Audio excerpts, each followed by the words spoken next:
Hi viewers, welcome to my class on steady state heat transfer. In the previous class, we have formulated the expression for steady state heat transfer through a composite wall.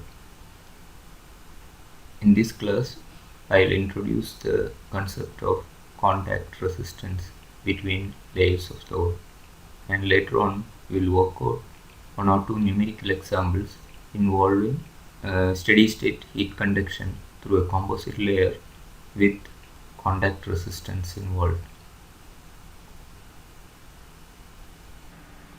Now let us see what is a contact resistance. When two layers are combined, when they are coming in contact, most of the time these two layers will not be making perfect contact due to surface irregularities. If you magnify and see, you can see the surface irregularities, and the contact will happen only in certain points. It will not make perfect contact, and only some points it's making contact, and between these gaps air or any other fluid might be present, and this will impose resistance to the heat flow. So this is stagnant fluid layer. The heat has to be conducted through this stagnant fluid layer and then conducted through the second layer. So this will impose some resistance to heat flow, and suddenly at this very small gap, it is a microscopic level, the gap is very small, and in that small gap there will be a sudden temperature drop due to the contact resistance. So the resistance offered by this at the interface due to the imperfect contact and due to the gases present in that gap, the resistance offered is known as contact resistance. So resistance offered at the interface due to these irregularities is known as contact resistance, and its unit is meter square Kelvin per watt. For unit area, generally they will give for unit area so much meter square Kelvin per watt. So that is the resistance per unit area. So the unit meter square Kelvin per watt indicates that it is for unit area. If you have to find out for a 5 meter square area, you have to divide by 5 to get the total resistance. When the area increases, the resistance will decrease. So generally they give for unit area, and if area is more for the heat flow, then you have to divide by the area to get the total resistance. So if I represent RC as the contact resistance, RC divided by area will give the total resistance, contact resistance.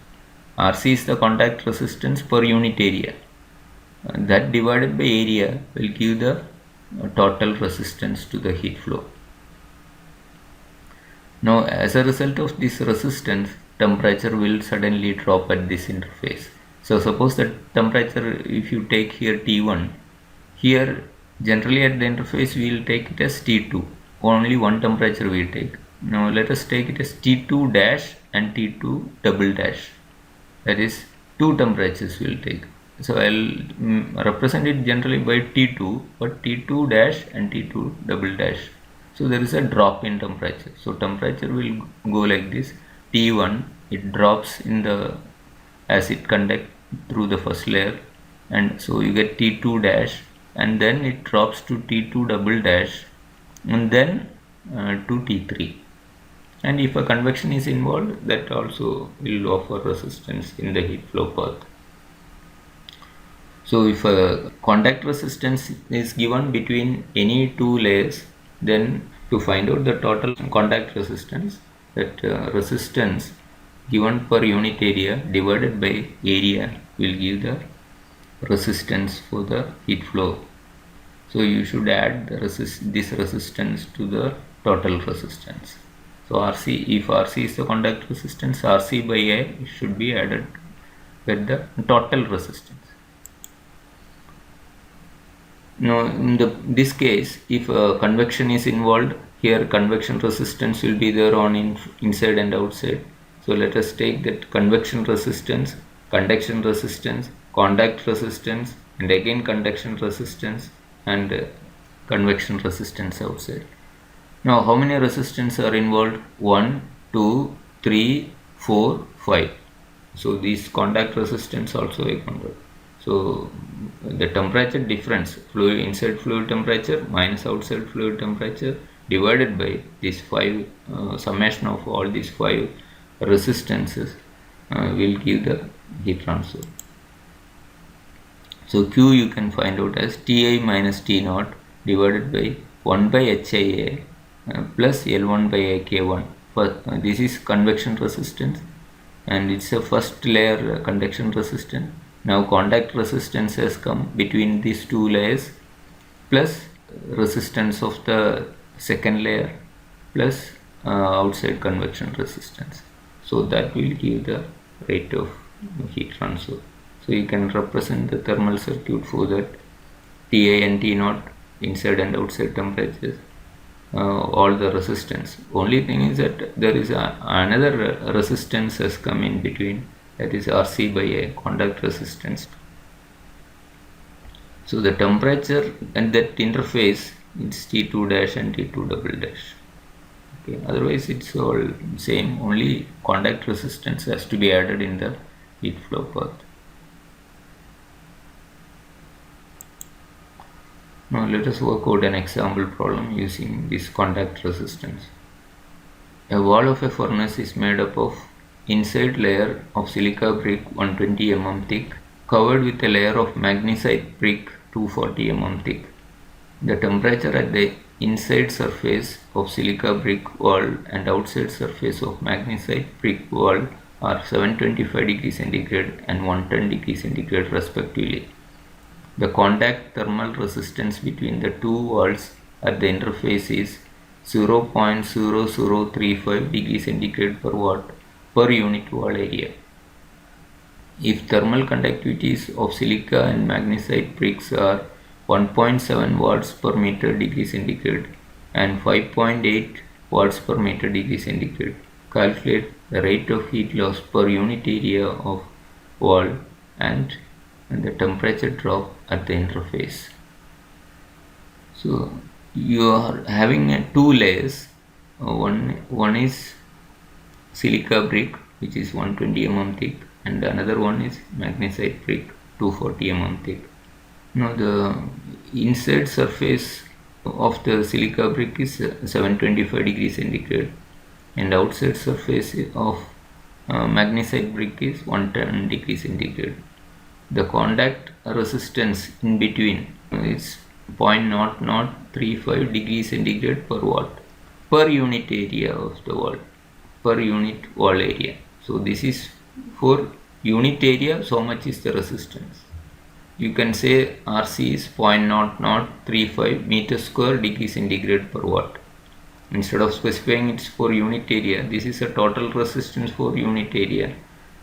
So thermal conductivity of silica brick is 1.7 watts per meter degree centigrade and magnesite brick is 5.8 watts per meter degree centigrade.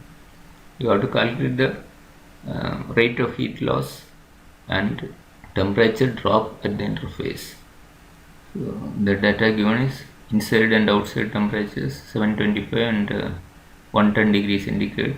Thermal conductivity is 1.7 watts per meter degree centigrade and 5.8 watts per meter degree centigrade for these two layers.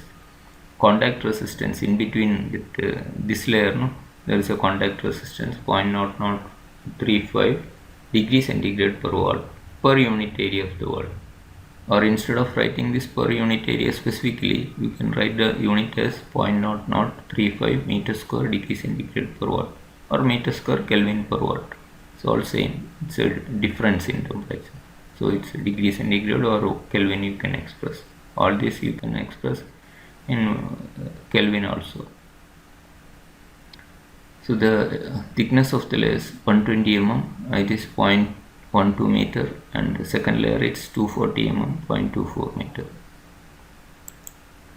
Now heat transfer through the composite wall is T1 minus T3, that overall temperature difference divided by resistance of this layer, contact resistance of this layer and resistance of this layer.